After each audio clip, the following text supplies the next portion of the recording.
SWAC podcast. Okay. Right here. Thank you so much for coming, Coach. We're live. Yeah. Live. I'm live here with none other than Tremaine Jackson, head of Prairie View A&M. This is SheLovesThee. Thank you so much for coming. Glad to be here.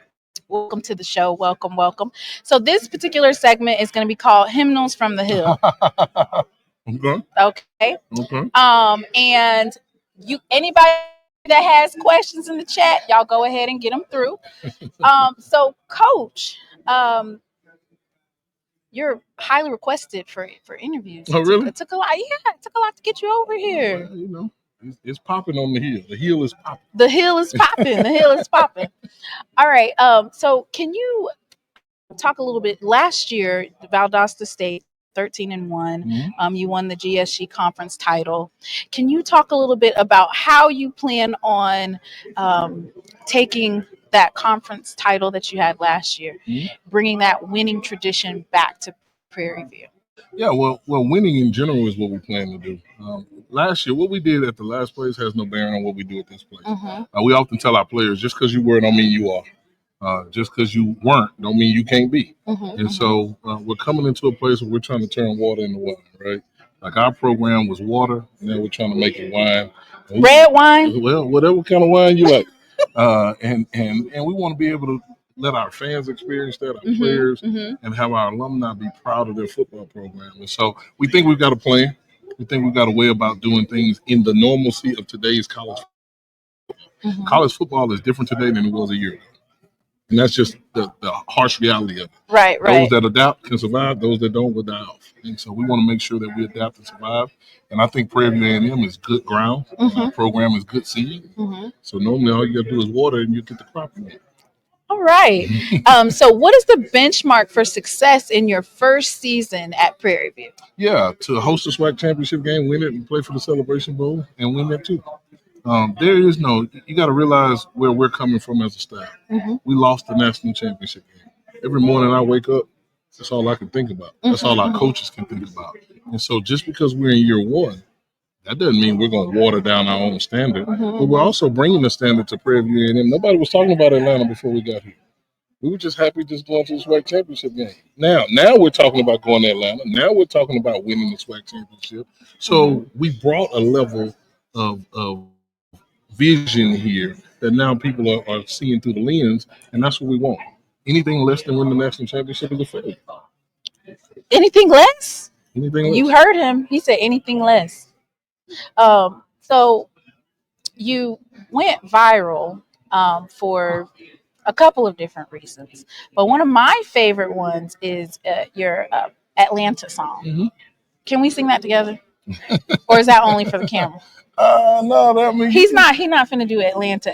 Yeah, I ain't gonna do it right here, but no. But we certainly believe Atlanta is the land of the purple and gold. We believe it. All right. The next question that I have, you said that you're not going to release your full roster for everybody to go through. That's another thing. But we do have Trevon Jones and Jamal Marshall that are here to represent Prairie View. Can you tell me a little bit about them and what they bring to the table and why you chose them to represent Prairie View? Yeah, Jamal Marshall's been a journeyman in our program. Started off as a walk-on, ended up getting a scholarship before we got here, and has embodied nothing but the rules and values and the expectations of our program since we've been here. And then Trevon Jones is a new player that we brought here in January. He's quickly risen to be a leader in our program.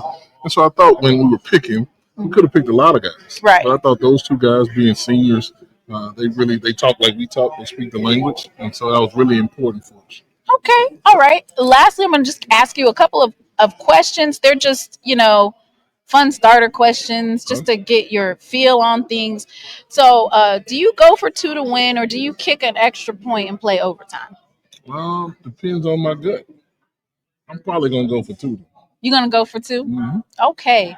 Do you call the last play of the game, or do you let your offensive coordinator / defensive coordinator do the call? Yeah, I let the coordinators. I ain't called plays in 8 years. I ain't gonna. Okay. I'm rusty at that. Okay. Day game or night game? Day. Do you call a trick play early or do you save it for the fourth quarter? We call it early because it's like playing the video game to me. A trick play? Do.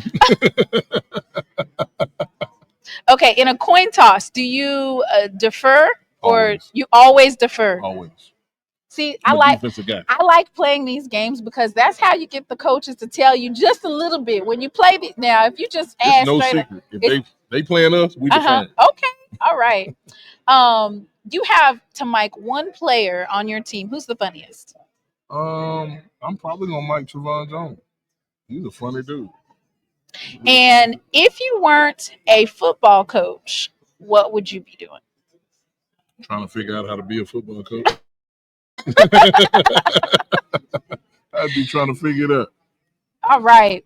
Well, I don't have any other questions for you, Coach, but I do appreciate you for coming through. I'm excited to see what your season will bring. He said it.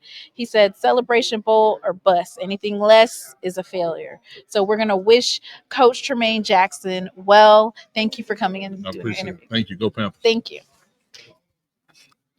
All right. All right. Research. Thank you.